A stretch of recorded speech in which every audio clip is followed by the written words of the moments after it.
يا أيها الذين آمنوا لا تأكلوا أموالكم بينكم بالباطل إلا أن تكون تجارة عن تراض منكم.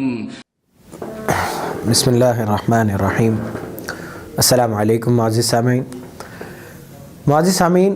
جیسے کہ میں نے اپنے سابقہ گفتگو میں عرض کیا تھا کہ اللہ جل شانہ نے اور حضور صلی اللہ علیہ وسلم نے یقیناً رزق حلال کمانے کے طریقوں کو بیان فرمایا ہے. تو ہم اس سلسلے میں رزق حلال کے کمانے کے طریقوں کو سمجھیں گے انشاءاللہ العزیز. لیکن اس سب سے پہلے ہمیں یہ جاننا ضروری ہے کہ رزق حلال اور حرام میں بنیادی فرق کیا ہے، نمبر 1.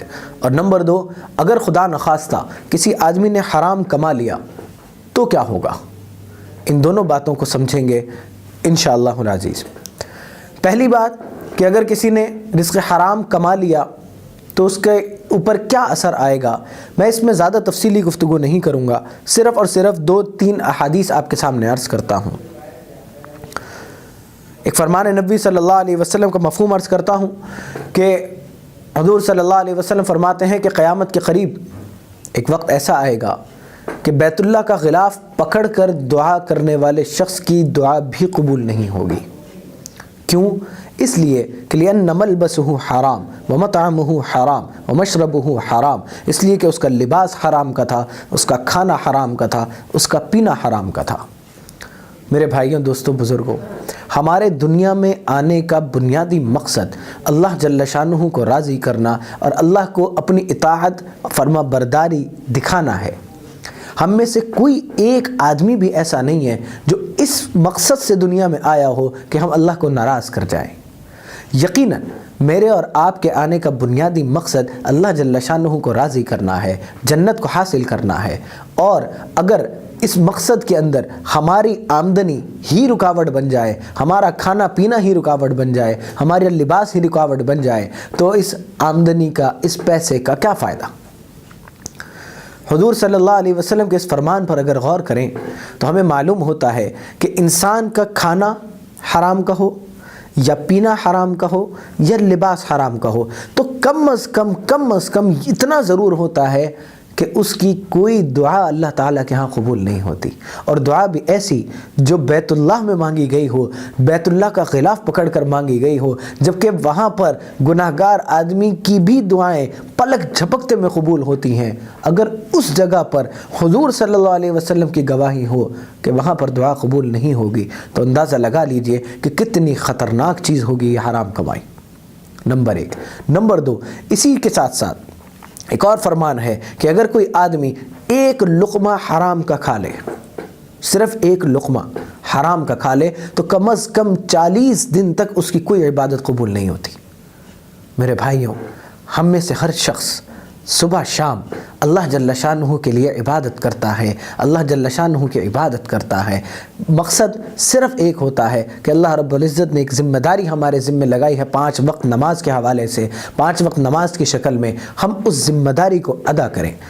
اگر حضور صلی اللہ علیہ وسلم کے فرمان کے مطابق کسی آدمی کی وہ 5 وقت کی عبادت 40 دن تک قبول نہ ہو تو کیا فائدہ. اطباء لکھتے ہیں، سائنس کے حوالے سے بات کرنے لگا ہوں، کہ ماہرین یہ بتاتے ہیں کہ جب انسان ایک لقمہ کھاتا ہے تو اس ایک لقمے سے اس کے اثرات اس کے جسم میں کم از کم 40 دن تک رہتے ہیں سیلز کی شکل میں. اور حضور صلی اللہ علیہ وسلم فرماتے ہیں کہ اس ایک حرام لقمے کو کھانے والے کی کم از کم 40 دن تک عبادت قبول نہیں ہوگی. یہاں ایک سوال اور بھی پیدا ہوتا ہے، اور وہ یہ ہے کہ بہت سے لوگ ایسے ہوتے ہیں جن کو پتہ نہیں ہوتا کہ میں نے حلال کھایا ہے یا حرام کھایا ہے. تو یہ سوال پیدا ہوتا ہے کہ جس کو پتہ نہیں ہے کیا اس کو بھی گناہ ہوگا. ہمیں اللہ جل شانہ کی ذات سے بہت امید ہے کہ اس کو گناہ تو نہیں ہوگا، لیکن سوال ہے کہ اگر کسی کو پتہ نہ ہو کہ یہ دوا ایکسپائر ہو چکی ہے تو کیا اس کو سائیڈ ایفیکٹ بھی نہیں ہوگا. یقیناً رزق حلال اگر نہیں ہے، حرام کھایا ہے، تو یقیناً اس کا سائیڈ ایفیکٹ تو ضرور ہوگا. اور حضور صلی اللہ علیہ وسلم نے سائیڈ ایفیکٹ یہ بتایا ہے کہ 40 دن تک اس کی کوئی دعا قبول نہیں ہوگی۔ اللہ تعالی ہم سب کو اس حرام کی نحوست سے بچا کے رکھے اور ہم سب کو رزق حلال کمانے کی توفیق عطا فرمائے، آمین۔ دوسری بات جو میں عرض کرنا چاہ رہا ہوں وہ ہے کہ رزق حلال میں اور حرام میں بنیادی فرق کیا ہے۔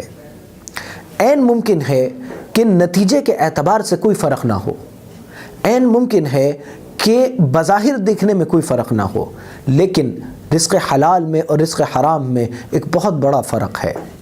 قرآن مجید میں مشرکین مکہ کا ایک اعتراض اللہ جل شانہ نے ذکر فرمایا کہ مشرکین مکہ کہتے ہیں بسم اللہ الرحمن الرحیم انما البیع مثل الربا، کہ خرید و فروخت اور سود تو ایک جیسے۔ اللہ جل شانہ نے اس سے بڑھ کر اور کیا فرق بتاتے کہ حل اللہ البیع وحرم الربا، کہ بھائی خرید و فروخت حلال ہے، سود حرام ہے۔ حلال اور حرام کا فرق ایک مسلمان کے لیے بنیاد کی حیثیت رکھتا ہے، اگرچہ دکھنے میں ایک جیسے ہوں گے۔ جیسے کہ ایک مثال ہے کہ یہ عین ممکن ہے کہ کسی ملٹی نیشنل کمپنی کے فوڈ چین ہے جس کا ایک برگر ایک اسلامی ملک میں ملتا ہے، بیف برگر مثال کے طور پر ہے، وہ ایک اسلامی ملک میں ملتا ہے، صحیح طریقے سے ذبح ہو کر جانور آیا ہے، وہ برگر حلال ہو، لیکن اسی ملٹی نیشنل کمپنی کا ایک اور برگر ہے جو اسی ریسیپی کے ساتھ تیار ہوتا ہے لیکن ایک ایسے ملک میں تیار ہوتا ہے جہاں پر گوشت جھٹکے کے ساتھ غیر اسلامی طریقے سے ذبح کیا گیا تھا، یقینی بات ہے کہ اس کا برگر وہی ذائقہ، وہی مالیت، سب کچھ وہی، لیکن حرام ہوگا۔ تو نتیجے کے اعتبار سے فیصلہ کرنا یہ بالکل بنیادی طور پر شریعت کے اصولوں کے خلاف ہے۔ آپ کسی بھی چیز کے بارے میں فیصلہ کبھی بھی نتیجے سے نہیں کرتے، بلکہ بنیادی فیصلہ اللہ جل شانہ کے فرمان سے ہوتا ہے۔ وآخر دعوانا الحمدللہ رب العالمین۔ يا أيها الذين آمنوا لا تأكلوا أموالكم بينكم بالباطل إلا أن تكون تجارة عن تراض منكم